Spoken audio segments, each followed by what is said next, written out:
Tribes நேயர்களுக்கு வணக்கம். இன்று நம்மோடு ஜென்சி டிஎம்கே ஒருங்கிணைப்பாளர்களில் ஒருவருமான இளம் பேச்சாளர் வெற்றி செல்வன் அவர்கள் இணைந்துள்ளார். வணக்கம் தோழர். வணக்கம். கடந்த வாரம் ஜென்சி டிஎம்கேவோட ஒருங்கிணைப்பாளர் ஒருவரான அன்பானந்தம் அவரை போலீஸ் தேடி அவர் வீடு வரை சென்றது மிகப்பெரிய பிரச்சனைக்குள்ளானது. இன்று காலையில் அமைச்சர் சரத்தோட நண்பரும் அதே நேரம் ஜென்சி டிஎம்கேயின் ஒருங்கிணைப்பாளராக இருக்கிற சரண் என்பவரை இன்னைக்கு போலீஸ் அரெஸ்ட் பண்ணியிருக்காங்க தாம்பரத்தில். என்ன நடக்குது, என்ன நடந்தது, அவர் உங்களோட ஒருங்கிணைப்பாளர் ஒருவர், உங்களுக்கு தெரிந்த தகவல்களை பகிருங்க. சரண் ஆர்ஜே சரண்ன்றவர் கடந்த 2-3 வருஷங்களாவே தொடர்ந்து சோசியல் மீடியால செயல்பட்டு வரக்கூடியவர், கொள்கைக்காக செயல்படுறாரு. இந்த தேர்தலுக்கு அப்புறம் வெளிப்படையா தன்னை திமுகவினரா காமிச்சு திராவிட முன்னேற்ற கழகத்துக்கு ஆதரவான கருத்துக்களை பதிவிடுறதா இருக்கட்டும், அதே நேரத்தில் திராவிட முன்னேற்ற கழகத்தை விமர்சிச்சு யார் பேசுறதா இருந்தாலும் குறிப்பா அந்த அபியூசிவ் ரிச்சுவல் வாரியர்ஸை அவங்க பாணியிலே அவங்களுக்கு பதிலடி கொடுக்கறதுல ஒரு சிறந்த ஆளா விளங்கிட்டு வந்தாரு. சமீபத்துல அவர் மேல அதிக அட்டென்ஷன் எப்போ வர ஆரம்பிச்சதுன்னா, ஒரு அவார்ட் ஃபங்க்ஷன்ல மாண்புமிகு அமைச்சர் நம்மளுடைய தாம்பரத்தை சேர்ந்த அமைச்சர் சரத் அவர்கள் ஒரு ஃபங்க்ஷன்ல பேசியிருப்பாரு. இந்த மாதிரி நான் ஒரு கவர்மெண்ட் ஸ்கூல்ல படிச்சவன், நான் ஒரு ஏழ்மையான குடும்பத்துல இருந்து கவர்மெண்ட் ஸ்கூல்ல படிச்சேன்னு அவர் சொன்னப்ப, இவரு நம்மளுடைய ஆர்ஜே சரண் இருக்காருல்ல, அவரு சரத்தினுடைய ஸ்கூல் கிளாஸ்மேட். அவர் அதை உடைச்சு பேசியிருப்பாரு. நீ படிச்சது கவர்மெண்ட் ஸ்கூல்லாம் கிடையாது, நானும் உன் கிளாஸ்மேட் தான், எப்படி ஒரு மேடையில் இவ்வளவு பச்சை போய் பேசுற அப்படின்னு சொல்லி கலோக்கியெல்லாம் பேசி அவரோட ஒரு மேடையில் சொன்ன பொய்யை கிராக் பண்ணியிருப்பாரு. அதுல இருந்து சோசியல் மீடியா ஃபுல்லா இவங்க 2 பேருமே ஒரு க்ளோஸ் ஃப்ரெண்ட்ஸ் ஸ்கூல் டைம்ல அப்படின்ற விஷயம் தெரிஞ்சிருச்சு. அதுக்கப்புறம் அவர் அக்கௌண்ட்லேயே வீடியோ போட்டாரு, இந்த மாதிரி நான் ஸ்கூல் டைம்ல ஃப்ரெண்டா இருந்தேன், நான் ஒரு கட்சி ஒரு இயக்கத்தை சேர்ந்தாலும் நீ ஒரு இயக்கத்தை சேர்ந்தாலும் நல்லா வாழ்த்துக்கள், நல்லா பண்ணு, உன்னை விமர்சிக்கிற இடத்துல நான் இருப்பேன்னு சொல்லி சரண் அவர்கள் பதிவிட்டாரு. சமீபமா அந்த அமைச்சரை குறித்தான ஒரு வீடியோ ஒண்ணு வருது. அவர் மாத்திரையை உடைச்சாருன்னு அவர் சொல்றாரு. இல்ல அது ஒரு சஸ்பீஷியஸான பொருள்னு சொல்லி ஒரு விவாதம் போயிட்டு இருக்குது. அது எந்த ஒரு விஷயம்ன்ற விவாதத்துக்குள்ள போல. பட் அது ஒரு தவறான ஒரு போதைப் பொருளை ஊக்குவிக்கிற மாதிரி ஒரு வீடியோ. அது அவங்க பண்ண விஷயம் தக்லீஃப்னு போட்டதா இருக்கட்டும், கையில 500 ரூபா நோட்டு, ஏடிஎம் கார்டு, போனா இருக்கட்டும், அந்த நேரத்துல அந்த வீடியோல கிளியரா பாத்தீங்கன்னா ஓரத்துல க்ளோஸ் ஃப்ரெண்ட்ஸ்னு ஒன்று இருக்கும். அப்படி சொல்றப்ப அவருடைய ரொம்ப நெருக்கமான வட்டத்துக்கு மட்டும் அந்த ஷேர் பண்ணியிருந்த அந்த வீடியோன்றது பொது வெளிக்கு எப்படி லீக் ஆச்சுன்னு அவங்க தேடுறப்ப, இவர் ஒரு நண்பர்னோட இவர் தான் அந்த வீடியோ லீக் பண்ணாருன்னு சொல்லி இந்த ஆர்ஜே சரண் மேல அந்த பழியை தூக்கி போட்டு அதை வெளில பரப்ப ஆரம்பிச்சிட்டாங்க. அது தொடர்ந்து சரண் அவர்களுக்கு ஒரு த்ரெட்டனிங் வந்துட்டே இருக்குது. அவர் வீட்டை சுத்தி ஆட்கள் போறதா இருக்கட்டும், எப்பவுமே யாராச்சும் ஒருத்தவங்க குறுன்னு அவர் நின்று பாக்குறதா இருக்கட்டும் அவர் வீட்டு வாசல்ல. அவங்க அம்மாவே அவங்க வீட்டு வாசல்ல உட்காந்து இருக்கப்போ ஒரு டைம் கூட்டமா ஆள் வந்தோடனே அவங்க பயந்து வீட்டுக்குள்ள கதவை சாத்தினாங்களா சொன்னாங்க. அதே மாதிரி போயிட்டு இருக்கிறப்ப திடீர்னு ஒரு கம்ப்ளைண்ட் சரண் அவர்கள் மேல வருது. அது நம்மளுடைய கொளத்தூர் கமிஷன் ஆஃபீஸ்ல ஒரு 4 இன்ஃபுளுசர் போய் கம்ப்ளைண்ட் பண்றாங்க. அந்த இன்ஃபுளுசர் என்னமோ இது வரைக்குமே கெட்ட வார்த்தையோ அன்பார்லிமெண்டரி வேர்ட்ஸோ எதுவுமே அவங்களுடைய சோசியல் மீடியால பயன்படுத்தாத மாதிரி அவங்களே திராவிட முன்னேற்ற கழக தலைவர்களை பத்தியும் மற்ற இருக்கக்கூடிய மேயரை பத்தியும் நம்மளுடைய மாண்புமிகு முன்னாள் அமைச்சர் சேகர்பாபு அவர்களை பத்தியுமே ரொம்ப தரக்குறைவா விமர்சிச்சு வீடியோக்கள்லாம் இத்தனை நாள் வெளியிட்டவங்க தான். அவங்க போயிட்டு ஆர்ஜே சரண் அவர்கள் தனிப்பட்ட முறையில் அவரை தாக்குறாரு, தனிப்பட்ட முறையில் அவர்களை விமர்சிக்கிறாரு, அவங்களுக்கு அருவருக்க வார்த்தைகள்ல பேசுறேன். என்ன இவர் தொடப்ப கட்டுன்ற ஒரு வார்த்தையை மட்டும் தான் திருப்பி திருப்பி பயன்படுத்துவார். எப்பயாச்சும் ரொம்ப ரேரா சில இடத்துல சில தப்பான வார்த்தைகள் பயன்படுத்தலாம், அதெல்லாம் பதிலடி கொடுக்கும் விதமா அதை பேசிருப்பாரு. தவிர இந்த வார்த்தைகள்லாம் பயன்படுத்துறான்னு சொல்லிட்டு அவங்க மேல ஒரு கம்ப்ளைண்ட் கொடுத்து ஒரு பிரஸ் மீட் ஒண்ணு கொடுக்குறாங்க இவரு நம்மளுடைய ஆர்ஜே சரண் மேல. இது எப்பனா ஒரு 3 நாளுக்கு முன்னாடி. இன்னைக்கு அரெஸ்ட் பண்ண வந்தப்போ எத்தனை போலீஸ்காரங்க வந்திருந்தாங்க, அவங்க எப்படி பிஹேவ் பண்ணிக்கிட்டாங்க, எங்க கூட்டு போனாங்க, இந்த தகவல்கள் எதுவும் கிடைத்ததா உங்களுக்கு? இதை பத்தி நான் அங்க இருந்தக்கூடிய ஒருத்தவர்கிட்ட விசாரிக்கிற தாம்பரம் சரௌண்டிங்ல அவருக்கு அந்த நேரத்துல அர்ஜென்ட் ஹெல்ப் பண்ண ஒருத்தவர்கிட்ட நான் இப்பதான் போன்ல பேசினேன். காலையில 4:30 மணி இருக்கும். எப்பவுமே ஒரு 2 நாளா வீட்டுல தான் இருக்காரு. இந்த கேஸ் கொடுத்து 2 நாள் ஆகுது. 2 நாளுமே பகல் நைட்டு எல்லா வேலையும் வீட்டுல தான் இருந்திருக்கிறாரு. ஆனா விடிய காலையில 4:30 மணிக்கு 2 போலீஸ் போயிட்டு அவங்க வீட்டுல, அதாவது முதல் மாடியில சரண் அவர்கள் இருக்காரு, கீழே இருக்கக்கூடிய கிரவுண்ட் ஃப்ளோர்ல அவங்க அம்மா தனியா இருக்கிறாங்க. இவங்க கிரவுண்ட் ஃப்ளோர்ல உள்ள போகாம நேரடியா இந்த 2 போலீஸ் படிக்கட்டுல ஏறி அவங்க கதவை தட்டி கூப்பிட்டு இருக்காங்க. இந்த மாதிரி அவரு தூங்கிட்டு இருந்ததுனால ஒரு சாதாரண ஒரு கேஷுவல் காஸ்டியூம் தான், ஒரு ஷார்ட்ஸும் ஒரு பனியனும் போட்டு படுத்திருக்கிறாரு. இந்த மாதிரி வாங்க நம்ம சொன்ன உடனே நான் ட்ரெஸ்ஸை மாத்திட்டு வரேன் அப்படின்னு சொல்லியிருக்காரு. இல்ல நான் உங்க அம்மா கிட்ட கூப்பிட்டு உங்களுக்கு பேசதான் போறோம், லைக் என்கொயரி மாதிரி சம்திங் ஏதோ சொல்லியிருக்காங்க போல. 2 போலீஸ் வந்திருக்காங்க. வீட்டுல வச்சு சம்திங் பேசதான் போறோன்றதுனால அவர் அதே காஸ்டியூம்ல கீழே வந்திருக்காரு. ஆனா கடகடன்னு அவர் யாருக்கிட்டுமே சொல்லாம வண்டியில ஏத்திட்டு போய் அவங்களுடைய காவல் நிலையத்துக்கு, கொளத்தூர்ல இருக்கக்கூடிய காவல் நிலையத்துக்கு கூட்டு போயிட்டாங்க. அங்க காவல் நிலையத்துக்கு ஒரு 5:45 மணிக்கிட்ட போறப்பதான் யாராச்சும் ஒருத்தவங்களுக்கு இன்ஃபார்ம் பண்ணணுமேன்றதுக்காக அங்க லோக்கல்ல இருக்கக்கூடிய திமுக நிர்வாகி திரு தினேஷ் அவர்களுக்கு அவர் கால் பண்ணிருக்காரு.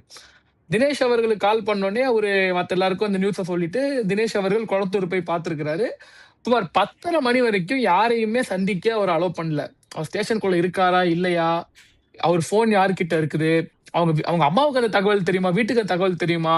எதுவுமே தெரியாம ஒரு 10:45 வரைக்கும் அங்க இடத்திலேயே எல்லாருமே நம்மளுடைய கொஞ்சம் கொஞ்சமா நிர்வாகிகளும், அவருக்கு ஆதரவா செயல்படக்கூடிய அவருடைய சமூக வலைத்தள நண்பர்களும் எல்லாரும் போய் அந்த ஸ்டேஷன் வாசல்ல நின்றுக்குறாங்க.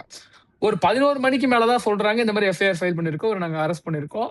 எக்மோர் கோர்ட்ல வந்து புரொடியூஸ் பண்ண போறோம்ன்னு சொன்ன உடனே நம்மளுடைய வழக்கறிஞர்களும், நம்ம நண்பர்களும் வந்து எக்மோர் கோர்ட்டுக்கு போயிருக்கிறாங்க. மேலும் மாண்புமிகு நீதியரசர் வந்து இவங்களுக்கு என்ன சொல்லியிருக்காருன்னா, இது சார்ஜ் பண்ற அளவுக்கான ஒரு கேஸ் இல்ல.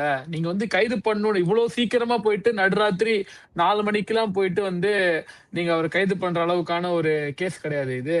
அதனால வந்து நீங்க அவர சார்ஜ் பண்ண வேணாம் விட்டுருங்கன்னு சொல்லிட்டு, இப்ப அவருக்கு வந்து வழங்கப்பட்டிருது. அவர சார்ஜ் அவர அரெஸ்ட் பண்ணது வந்து ரத்து செய்யப்பட்டு, இப்ப அவர் வந்து வெளில வந்துட்டாரு.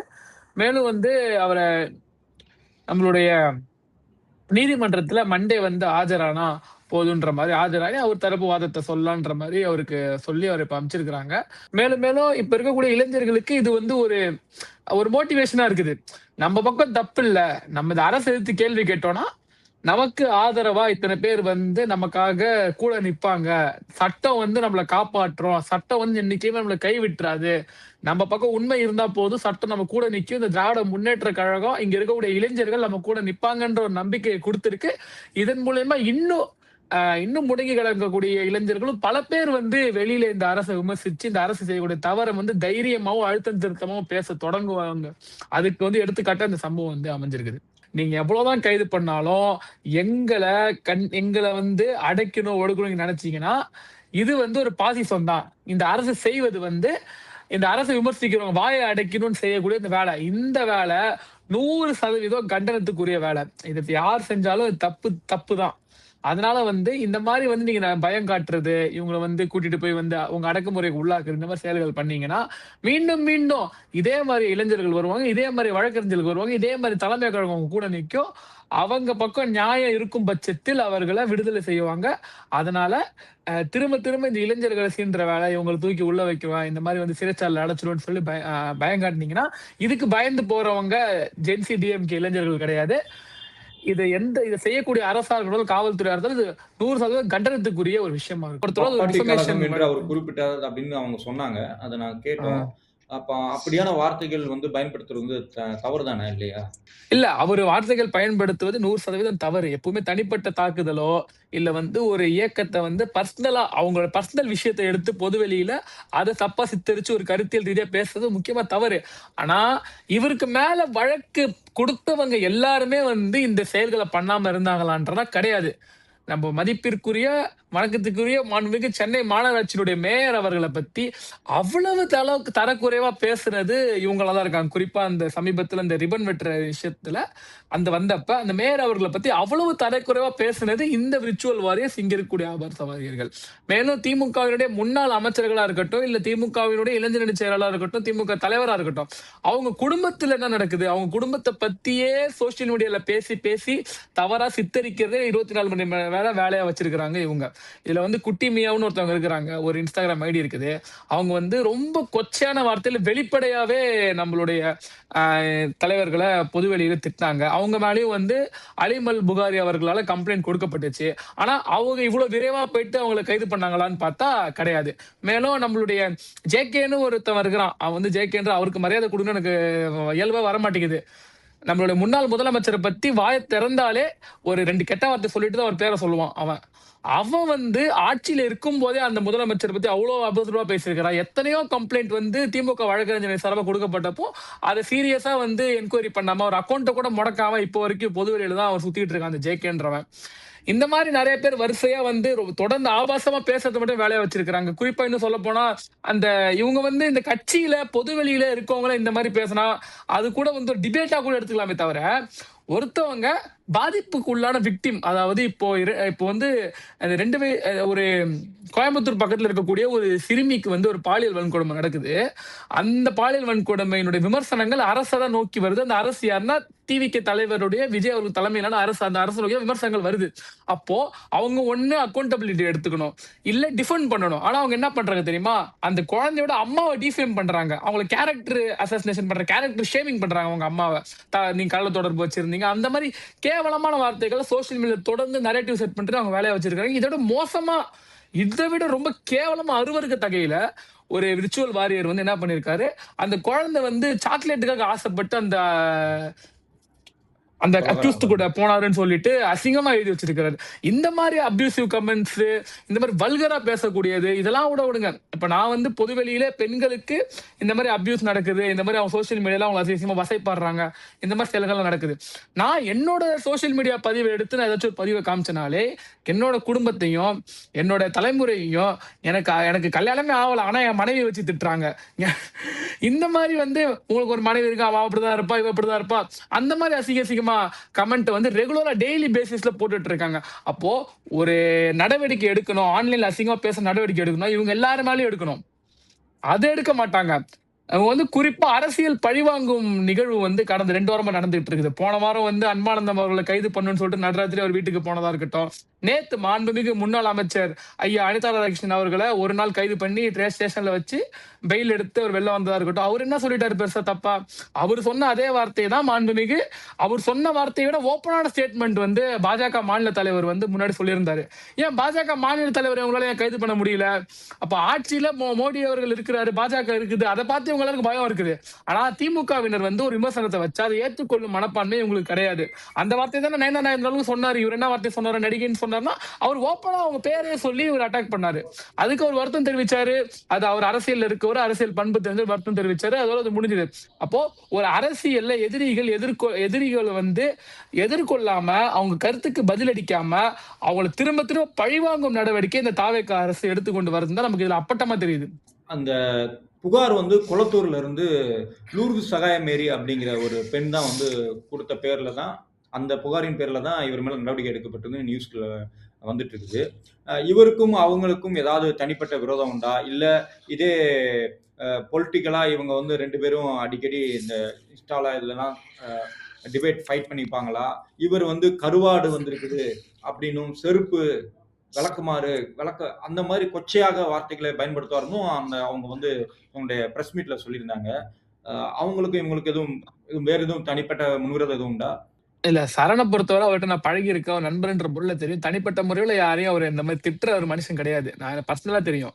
ஆனா வார்த்தை பயன்பாடு இருக்குது அவர்கிட்ட. வார்த்தை பயன்பாடு எப்படி இருக்குது? இப்போ ஒரு கொழாடி சண்டையில வராத வார்த்தைகளையா பொதுவெளியில சரண் பேசிட்டாரு. ஒரு கொழாடி சண்டையில 2 குடும்பத்தை பத்தி விசேஷமா திட்டிப்பாங்க. ஆனா நாளைக்கு ஒரு நிகழ்ச்சினா அவங்க எல்லாம் ஒன்னாதான் நிக்கிறாங்க அந்த ஊர்ல. அந்த மாதிரி ஒரு அரசியல் டிபேட், அதாவது டிபேட்ன்றது ஒரு மொழியில வரும். இப்போ ஒரு 2 சட்டமன்றத்துல நடக்கக்கூடிய டிபேட்ன்றது அதுக்கான மாண்பு இருக்கும். அது வந்து ஒரு டிவி டிபேட் நடக்கிறது அதுக்கு ஒரு மாண்பு இருக்கும். சோசியல் மீடியா ஒரு மாண்பு இருக்கும். இப்போ அது எவால்வ் ஆகி பர்சனலா திட்டிக்கிறதுன்றத ரொம்ப நார்மலைஸ் பண்ணாங்க. அதுல பெரும் பங்கு தாவேக்காக்கு இருக்குது. ஆனா சரண் அவர்களை பொறுத்தவரை பதிலடி மட்டும் தான் கொடுத்தாரே தவிர அவங்க குடும்பத்தை பத்தியோ தனிப்பட்ட வாழ்க்கையை பத்தியோ எதுவுமே எடுத்தது இல்ல. ஆனா இதுல பண்றாங்க தெரியுமா விர்ச்சுவல் வாரியர்ஸ்? திரு சரண் அவர்கள் வந்து நம்மளுடைய பிரைடு வாக்குக்கு போயிருக்காரு. போன மாசம் நடந்தக்கூடிய இந்த பிரைடு வாக்கு பேரணி, அதாவது இந்த ஜூன் மாசம்னாலே இந்த எல்ஜிபிடிக்யூ சமூகத்தினர் ஒரு பிரைடு வாக்கு ஒன்று போவாங்க. அந்த பிரைடு வாக்குல ஒரு நம்மளுடைய திருநங்கை சகோதரி அக்னி பிரதீப்னு ஒருத்தவங்க இருக்கிறாங்க. அவங்க வந்து சரண் அவர் கூட நண்பர். அவங்க 2 பேரும் சேர்ந்து ஒரு டான்ஸ் ஒண்ணு ஆடி இருக்காங்க. பிரைடு வாக் போனா டான்ஸ் ஆடுறது ஒரு நார்மலான விஷயம். அந்த டான்ஸ் எடுத்து அதுக்கு பின்னாடி வந்து கட்டிப்பிடிடான்ற ஒரு ஆபாசமான ஒரு பாட தூக்கி அதுல போட்டு அவங்க 2 பேரோட நட்பை கொச்சப்படுத்தி அதுக்கப்புறம் இதுல வந்து சரண் மட்டும் பாதிக்கப்படல, அந்த சகோதரி அக்னி பிரதீப் அவர்களும் ரொம்ப மனதளவுல பாதிக்கப்பட்டு இன்னைக்கு ஒரு ரைட்டப் எழுதிருக்காங்க. என் கூட யாருமே நிக்கல, என்னை பத்தி யாருமே எடுத்து பேசல. இந்த நிகழ்ச்சி இதுல வந்து சரண் அவர்கள் அரசியல்ல இருக்காரு, நீங்க அவரை விமர்சனம் பண்ணுன்னு சொல்லி தனிப்பட்ட வாழ்க்கையை தோன்றீங்க. அதுல என்னோட வாழ்க்கையும் சேர்ந்து பாதிக்கப்படுது, என்னுடைய மாண்பதுல கெடுது.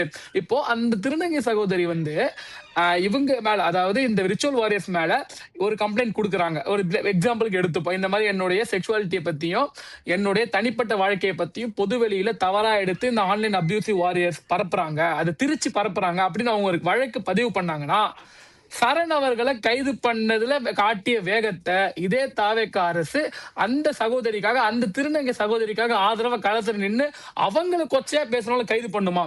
அதுதான் கேள்வியா இருக்கு. கைது பண்ணா அவங்களையும் கைது பண்ணி அவங்க மேல நடவடிக்கை எடுத்தா வாழ்த்துக்கள், அதை நான் எப்பயே சொல்றேன். ஆனா அந்த வேகத்தையும் காட்ட மாட்டேங்குது. தாவேக அரசை எதிர்த்து பேசுறவங்ககிட்ட காட்டுற வேகத்தை, அவங்களை கைது பண்ற விஷயத்த ஏன் மற்றவங்களுக்கு நடக்குது?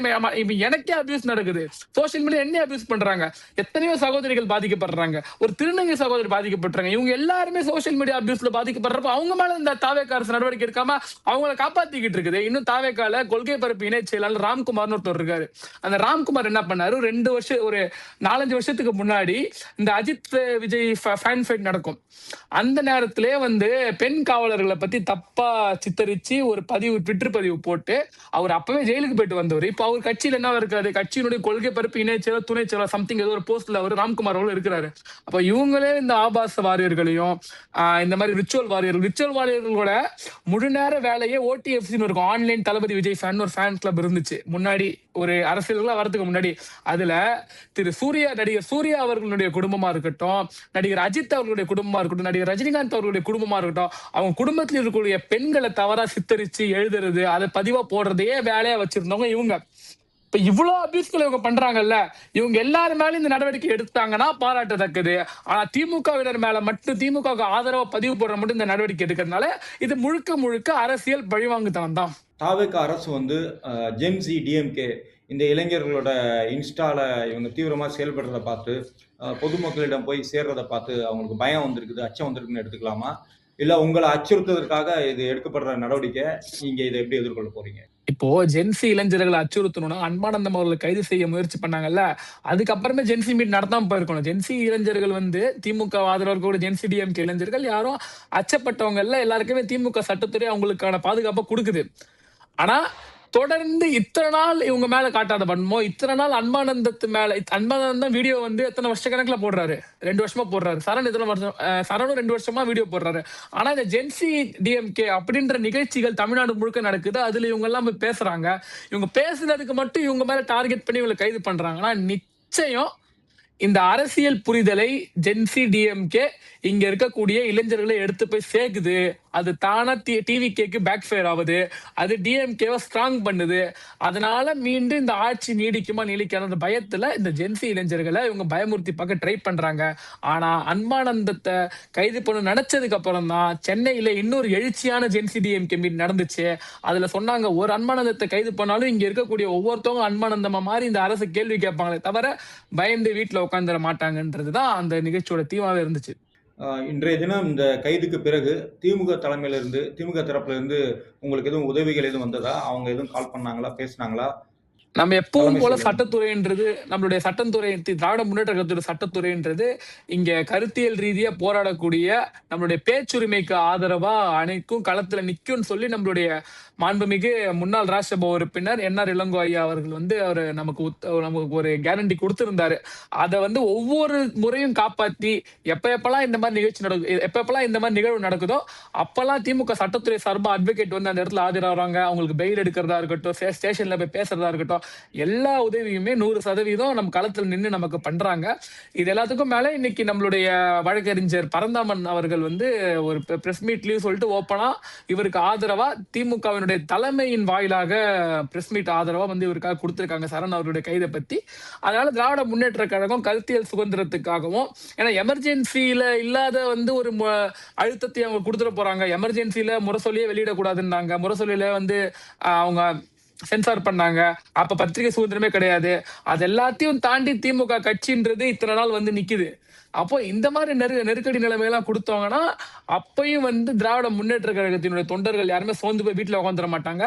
அவர்களுக்கான உரிமையை அவங்க எடுத்து பேசுவாங்க. அரசின் மேல இருக்கக்கூடிய விமர்சனத்தை நிச்சயம் எடுத்து வைப்பாங்க. அதுக்கு திமுக என்னைக்குமே ஆதரவா இருக்குன்றது தான் திமுகவோட ஸ்டாண்டும் எங்களை மாதிரி இளைஞர்களுடைய ஸ்டாண்டாவும் இருக்குது.